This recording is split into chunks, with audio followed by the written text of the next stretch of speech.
Hello everyone, how are you guys? I really hope you all are doing well. तो आज का topic बहुत short, बहुत crisp topic होने वाला है और बहुत जल्दी वीडियो कंप्लीट हो जाएगी, so don't worry about this. आज हम पढ़ने वाले हैं प्रॉपर्टीज ऑफ एसिड्स। एसिड्स यानी जिनको अम्ल हम बोलते हैं, इनका इंट्रोडक्शन मैं आपको दे चुकी हूँ पहली वीडियोज में। अब हम बात करते हैं इनकी प्रॉपर्टीज पे। तो इनकी कोई लंबी चौड़ी प्रॉपर्टीज नहीं है, इनकी गिनती की 8 प्रॉपर्टीज हैं जो आपको याद रखनी है। और 8 में से 4 तो थ्योरी वाली है, जैसे खट्टे होते हैं, कहीं पर भी गिरेंगे तो जला देंगे, इनमें से इलेक्ट्रिसिटी फ्लो होती है, अगर इनमें आप ब्लू लिटमस डालोगे वो रेड हो जाएगा। लिटमस क्या है? एक इंडिकेटर होता है जो ये बताने का काम करता है कोई भी चीज़ एसिड है या बेस है, अम्ल है या क्षार है। तो लिटमस की खासियत होती है कि अगर आप उस पर कोई एसिड गिरा रहे हो तो वो लाल रंग देता है। अगर नीले रंग का लिटमस पे आप, ब्लू लिटमस पे आप कोई भी एसिड गिराओगे वो ऑटोमेटिकली रेड कलर का हो जाएगा। तो ये 4 प्रॉपर्टीज तो सिंपल सिंपल से हैं। बाद की 4 प्रॉपर्टीज हैं रिएक्शन वाली, जो कि बहुत इंपॉर्टेंट है। डेली लाइफ में भी बहुत सारी चीज़ें हैं जो हम डेली लाइफ में अपनाते हैं इन रिएक्शंस की वजह से। सबसे इंपॉर्टेंट प्रॉपर्टी जिसके बारे में एसएससी पता नहीं कितनी बार क्वेश्चन पूछ चुका है, दैट इज कौन सी गैस निकलती है जब, दोनों तरीके से पूछ सकता है, जब कोई एसिड किसी भी मेटल पे गिरता है या फिर जब कोई भी मेटल किसी एसिड के साथ रिएक्शन करता है। देखो हमेशा ध्यान रखना, एसिड और मेटल दोनों जब भी जुड़ेंगे, मिलेंगे, एक दूसरे पे गिरेंगे, हमेशा हाइड्रोजन गैस बाहर निकलती है। Anyways, let's start the video. और वीडियो को स्टार्ट करने से पहले मैं आपको एक फ्लो चार्ट बना के दिखा देती हूँ ताकि आपको पता लग जाए जो मैं आपको बोलने की कोशिश कर रही हूँ।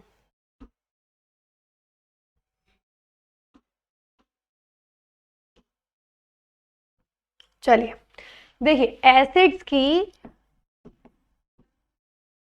जो अम्ल होते हैं उनकी होती है टोटल 8 प्रॉपर्टीज। 8 में से 4 होती हैं थ्योरी वाली जो सिंपल लर्न करनी होती है और 4 है रिएक्शन वाली। सबसे पहली, ये होते हैं सॉर इन टेस्ट, यानी ये खट्टे होते हैं। दूसरा, ये ब्लू लिटमस को रेड में बदल देते हैं। तीसरा, इलेक्ट्रिसिटी फ्लो करवाते हैं, लेकिन हाँ जी, विद्युत धारा इनमें से पार हो सकती है। कोरोसिव होते हैं, जिस पर भी गिरेंगे उस चीज को क्षतिग्रस्त कर देंगे, जला देंगे। ठीक है, तो ये 4 प्रॉपर्टीज तो ऐसी हैं इनके ऊपर कभी क्वेश्चन नहीं आता। लिटमस के ऊपर क्वेश्चन आता है, दैट इज ओके, बहुत आसान है लर्न करना। बात करते हैं 4 रिएक्शन जो आपकी लर्न करने वाली है। सबसे पहली, एसिड और मेटल जब भी रिएक्शन करेंगे सॉल्ट और हाइड्रोजन गैस बनती है, हमेशा ध्यान रखिएगा। ठीक है, इसी में ही सिर्फ हाइड्रोजन गैस बनती है, वरना हर जगह पानी बनता है, H2O। सिर्फ ये रिएक्शन है, इसमें हाइड्रोजन गैस बनती है। दूसरा, अब मेटल के ना रिश्तेदार आने शुरू होंगे। एसिड प्लस, चलो मेटल ऑक्साइड मैंने डाल दिया, सॉल्ट प्लस वाटर। ऑक्साइड का बड़ा भाई भी होता है hydroxide. Acid plus metal hydroxide, salt plus water. हर एक में सॉल्ट प्लस वाटर बनेगा, बस ये याद रखना है एसिड रिएक्शन किस किस से करता है। तो देखो, हम 2 गैसेस के साथ हमारा लेना देना है, ऑक्सीजन और कार्बन डाइऑक्साइड। तो ऑक्सीजन लिया, ऑक्साइड, ऑक्सीजन का बड़ा भाई हाइड्रोक्साइड। अब कार्बन डाइऑक्साइड लेते हैं, चलो, मेटल प्लस कार्बोनेट।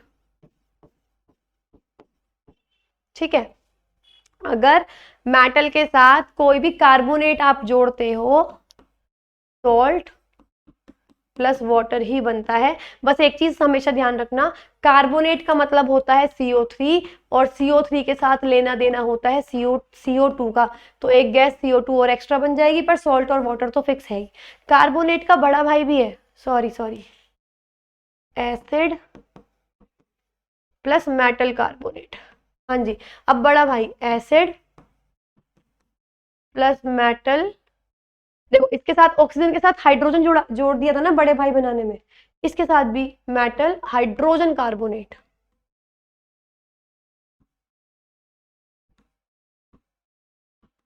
सेम चीजें बनेगी, salt plus water plus carbon dioxide, carbonate जहां जहां आएगा कार्बन डाइऑक्साइड बनेगी ही बनेगी। और लास्ट, आप एसिड की रिएक्शन करवा सकते हो। तो आपने किस किस के साथ रिएक्शन कराई, पहले मेटल धातु के साथ, सॉल्ट लवण और हाइड्रोजन गैस बन गई। फिर मेटल ऑक्साइड और हाइड्रोक्साइड एक ही है, सॉल्ट और वाटर। फिर कार्बोनेट और मेटल हाइड्रोजन कार्बोनेट ये एक ही है, इसमें भी सॉल्ट और वाटर। और आखिरी एसिड प्लस बेस, अम्ल प्लस क्षार, सॉल्ट प्लस वाटर, हर एक में सॉल्ट और वाटर ही बनेगा, मैं आपको ये बता दूं। तो ये रिएक्शंस हैं, बहुत इजी रिएक्शन है। सबसे पहली प्रॉपर्टी पढ़ते हैं, एसिड्स हैव सॉर टेस्ट, खट्टा होता है, वो ब्लू लिटमस को रेड में बदल देते हैं, ये आपको पता है। वो इलेक्ट्रिसिटी विद्युत का संचालन करते हैं, इसलिए वो इलेक्ट्रोलाइट्स कहलाते हैं।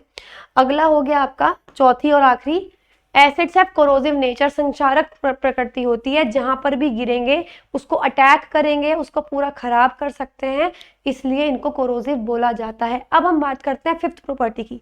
एसिड्स अगर मेटल के साथ रिएक्शन करते हैं तो सॉल्ट और हाइड्रोजन गैस बनाते हैं, मोस्ट इंपॉर्टेंट। ठीक है, अब इसके एग्जाम्पल, केमिस्ट्री रटने वाला सब्जेक्ट नहीं है, प्रैक्टिकल सब्जेक्ट है। सबसे पहले ना आपको अगर नॉलेज बढ़ानी है तो ये नॉलेज बढ़ाओ, मेटल कौन से हैं, नॉन मेटल कौन से हैं, एसिड क्या है, बेस क्या है, और सब कुछ एप्लीकेशन पे अवेलेबल है ऑलरेडी। हालांकि हमने ये सीरीज शुरू करी है तो अभी भी क्लियर हो जाएगा, बट ऑब्वियसली एक टॉपिक पढ़ाते हुए कम से कम भी 4 से 5 टर्म्स ऐसी आती हैं जिनका अगर हम बेस पढ़ाएंगे तो वो प्रॉपर 1 घंटे का लेक्चर बन सकता है। और आई डोंट थिंक कि इतना वॉच टाइम आप लोगों को एक चीज पे अभी, मतलब छोटी छोटी वीडियोस हैं वो फटाफट कवर हो जाती हैं, एक टॉपिक कवर हो गया कि हाँ ओके ठीक है ये हमने कर लिया, तो वो प्रायोरिटी वाइज हम लोग ये सीरीज लेकर आए हैं, और उसका कोई मतलब भी नहीं रह जाएगा अगर मैं प्रॉपर 1-1 या 1.5 घंटे की वीडियोज में आपको बना के दूँ। तो अब देखो मैं आपको एक एग्जाम्पल देती हूँ। एसिड जनरली 3 याद रखो, HCl हाइड्रोक्लोरिक एसिड, जिसको मुरियाटिक एसिड भी बोलते हैं, H2SO4 तेजाब सल्फ्यूरिक एसिड, और HNO3। HNO3 की रिएक्शन करनी ही नहीं है, वो बहुत कम रिएक्शन करता है। आपकी मर्जी है, अब आप कोई भी एसिड उठा लो, या तो HCl या तो H2SO4, आपकी मर्जी है। तो जैसे मुझे हाइड्रोजन H2 गैस निकालनी है ना, तो मैं H2SO4 ले रही हूँ क्योंकि उसमें H2 आ रहा है, तो मैंने एसिड में लिया H2SO4। कोई भी मेटल उठाना है, अब सबसे ज्यादा रिएक्टिव जो है वो सोडियम पोटेशियम है, तो मैं सोडियम ले लेती हूँ, चलो सोडियम डाल दिया। केमिस्ट्री सबसे आसान है। अब आपको पता है ना सॉल्ट और हाइड्रोजन गैस बनेगी, तो हाइड्रोजन गैस का फॉर्मूला तो पता ही है H2, तो आपने H2 हटा दिया, क्या बचा Na और SO4, सॉल्ट बन गया NaSO4। वैसे ये Na2SO4 बनता है, फॉर्मूला जो है Na2SO4 होता है, बट कोई नहीं, आपको प्रॉपरली फॉर्मूला तो पूछेगा ही नहीं, नाम पूछ सकता है, तो सोडियम सल्फेट बन गया। कोई और रिएक्शन ले लो, जैसे HCl ले लेती हूँ अगर मैं, एसिड, सोडियम ले लिया, तो NaCl और H2 गैस बन गई। तो हाइड्रोजन 2 चाहिए तो मैंने 2 लगा दिया, अब क्लोरीन भी 2 हो गए। कभी भी नीचे मैं 2 नहीं लगा सकती अगर फॉर्मूले में नहीं है, तो क्लोरीन 2 हो गए थे, मैंने यहाँ 2 लगा दिया। अब सोडियम भी 2 हो गए, मैंने सोडियम के आगे भी 2 लगा दिए। ये तो बैलेंसिंग है, इट्स ओके अगर अभी नहीं भी आ रही, पर रिएक्शन क्या थी, रिएक्शन आपको समझ में आनी चाहिए कि HCl एसिड लिया, Na लिया, हाइड्रोजन गैस निकलेगी और NaCl नमक बनेगा, सॉल्ट बनेगा, लवण बनेगा। तो ये है आपकी सबसे पहली रिएक्शन। अगली मेटल ऑक्साइड, चलो अब हम ये करके देखते हैं। एक्सप्लेन मैं कर चुकी हूँ, तो मैं अब आपको ये पढ़ के नहीं बता रही, आप पढ़ोगे यही लिखा है सॉल्ट और वाटर बनेगा, चाहे मेटल ऑक्साइड ले लो चाहे मेटल हाइड्रोक्साइड ले लो, मैं आपको रिएक्शन बना के दिखा रही हूँ। चलो एक काम करते हैं, कोई भी एसिड लेते हैं, HCl, आपकी मर्जी है, मैं H2SO4 भी ले लेती हूँ अगर आप कहोगे कि हमने ये क्यों लिया। मेटल का ऑक्साइड, मैं सोडियम ही लेती हूँ ज्यादातर, तो सोडियम ले लेते हैं, सोडियम ऑक्साइड। मुझे फॉर्मूला पता है तो मैं Na2O लिख रही हूँ, आपको भी फॉर्मूला लर्न हो सकता है, you just need to learn the valency. तो अभी जब पीरियोडिक टेबल पढ़ोगे ना तो वैलेंसी ऑटोमेटिकली लर्न हो जाएगी, वहां से आपको पता लग जाएगा। अब देखो आपको पता है सॉल्ट और वाटर बनता है, सॉल्ट आपको नहीं पता क्या बनेगा, वाटर का तो फॉर्मूला पता है ना, H और O खत्म हो गए, H भी खत्म हो गया और O भी खत्म हो गया। Na और Cl में कौन सा सॉल्ट है? NaCl, simple. Reaction complete, balance करनी रह रही है। अब ऐसे अगर H2SO4 लिया होता मान लो, तो सेम H2O अलग निकाल दिया पानी, सिर्फ सोडियम और SO4 बचेगा, Na2SO4। तो सॉल्ट और वाटर बनते हैं, दैट्स इट। अच्छा, इसके अलावा अगर मैं कोई हाइड्रोक्साइड लूं तो क्या होगा? तो मैं वो भी करके दिखा देती हूँ। एसिड, अब की बार मेटल का हाइड्रोक्साइड लेना है, तो कोई बात नहीं, H2O आपको पता है बनेगा ही, साथ में सॉल्ट, H और O तो खत्म हो गए, Na और Cl बचा, NaCl। सिंपल, हमेशा सॉल्ट और वाटर ही बनता है, सिर्फ मेटल वाली रिएक्शन को छोड़ के जहां पर सॉल्ट और हाइड्रोजन गैस बन रही थी, और कार्बोनेट वाली रिएक्शन को छोड़ के जहां पे इन ये तो बनेंगे ही, साथ में CO2 गैस भी बनेगी। देखो अगला, अब एसिड जो है मेटल कार्बोनेट के साथ रिएक्शन कर रहे हैं और मेटल हाइड्रोजन कार्बोनेट के साथ। तो एसिड ले लिया मैंने HCl, पहले मेटल कार्बोनेट को बुलाते हैं Na2CO3, ठीक है। अब देखो, मतलब फिक्स कर लो कि अगर एसिड लेना है, हम HCl ले रहे हैं, मेटल का कुछ भी लेना है, सोडियम का ले रहे हैं, तो इससे क्या होगा, बहुत सारी चीजें आसान हो जाएंगी। अब देखना, आपको पता है CO3 को देखते ही CO2 बाहर निकलेगी, और एसिड अगर है तो एसिड की हर रिएक्शन में सॉल्ट और वाटर बनता है, तो वाटर भी निकाल दिया। तो 3 एटम खत्म हो गए, CO और H, CO और H खत्म हो गए, तो Na और Cl ही तो बचा, क्या सॉल्ट बनेगा? NaCl। मैं बैलेंस नहीं कर रही, पर मैंने आपको एक एग्जांपल दिया है।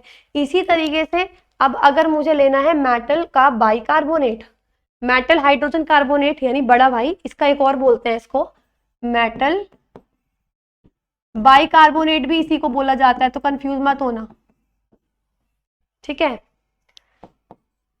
NaHCO3, सेम यही सब बनेगा। CO3 को देखते ही CO2 बाहर करोगे, एसिड को देखते ही सॉल्ट की जगह छोड़ दोगे और पानी को बाहर करोगे, HO और C, HCO अलग कर दिया, तो Na और Cl बचा, ये आ गया आपका सॉल्ट, ठीक है। और सॉल्ट का मतलब खाने वाला नमक नहीं होता, सॉल्ट आप किसी भी चीज को आप सॉल्ट कह सकते हो जिसमें एक चीज मेटल की होती है और एक चीज नॉन मेटल की होती है। चलिए अगला और लास्ट, एसिड्स की बेस के साथ रिएक्शन। अब देखो, एसिड जैसे मैंने याद कर रखे हैं ना HCl या H2SO4, मैंने बेस भी याद कर रखा है NaOH, सोडियम हाइड्रोक्साइड, इसको कॉस्टिक सोडा भी बोलते हैं सोडियम हाइड्रोक्साइड को, ठीक है, ये बेस है। तो कोई बात नहीं, सॉल्ट और वाटर तो पता है, वाटर निकाल दो। अब H और O खत्म कर दिए, तो NaCl बच रहा है, ये ना, सिंपल।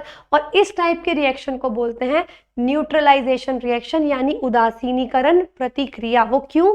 क्योंकि एसिड और बेस, ये समझ लो इंडिया और पाकिस्तान की तरह है, बिल्कुल अपोजिट, ठीक है। तो जब दो इक्वली, मतलब जैसे एसिड और बेस की बात करो तो इक्वली स्ट्रॉन्ग है, उनको आप रिएक्शन करा रहे हो, तो ना तो वो एसिड बचता ना वो बेस बचता, वो उदासीन न्यूट्रल हो जाता है और पानी बन जाता है। और ऐसा है भी क्यों, मैं ये भी बता देती हूँ। देखो, एसिड यानी अम्ल, वो एसिड किस कारण से होता है ये मैं आपको बता चुकी हूँ, H+ आयन। किसी भी चीज को एसिड बना सकते हो आप H आयन मिलाकर। बेस अगर बेस है, क्षार है, वो किस कारण है? OH आयन की वजह से। तो अब क्या हुआ, आपने दोनों को जोड़ दिया, दोनों जुड़ते ही पानी बन गया, और पानी उदासीन है नेचर में, तो सिंपल, इसको बोलते हैं न्यूट्रलाइजेशन रिएक्शन। चलिए अब बात करते हैं कुछ क्वेश्चंस की। सबसे पहला, how does HCl help in facilitating the action of pepsin. ये बायोलॉजी का क्वेश्चन है, डाइजेशन का। डाइजेशन यानी स्टमक में हमारे क्या होता है, हमारी बॉडी में बनता है हाइड्रोक्लोरिक एसिड, जिसको मूरियाटिक एसिड भी बोलते हैं, और इसी के साथ एक एंजाइम बनता है पेप्सिन, ये तब भी आएगा, तो डोंट वरी, अभी एक्स्ट्रा चीज है तो सुन लो। पेप्सिन और HCl बेस्ट फ्रेंड्स होते हैं। पेप्सिन कहता है मैं काम नहीं करूंगा अगर HCl होगा नहीं तो। क्यों? क्योंकि पेप्सिन को एसिड्स बहुत पसंद होते हैं। तो क्वेश्चन में पूछा है कि HCl पेप्सिन की कैसे मदद करता है, और आपको मैं बता दूं, पेप्सिन किसको डाइजेस्ट करता है? प्रोटीन को। तो पेप्सिन कैसे काम करता है, या पेप्सिन क्यों HCl के साथ दोस्ती रखता है? क्योंकि HCl उसके आसपास के वातावरण को एसिडिक बना देता है ताकि वो आराम से काम कर सके। Because hydrochloric acid creates an acidic medium which facilitates the action of the enzyme pepsin, that's it. Ethanoic acid is also known as, जैसे मैंने 2-3 एसिड याद करा रखे हैं, ये एसिड उनमें नहीं आया था, क्यों? ये ऑर्गेनिक एसिड्स हैं। जो एसिड्स का चैप्टर मैंने अभी आपको पढ़ाया वो इनऑर्गेनिक एसिड्स हैं, जो मतलब आप कह सकते हो हमारी बॉडी के बाहर मिलते हैं, हमें नुकसान देते हैं। HCl एक्सेप्शन है, उसकी बात नहीं कर रही।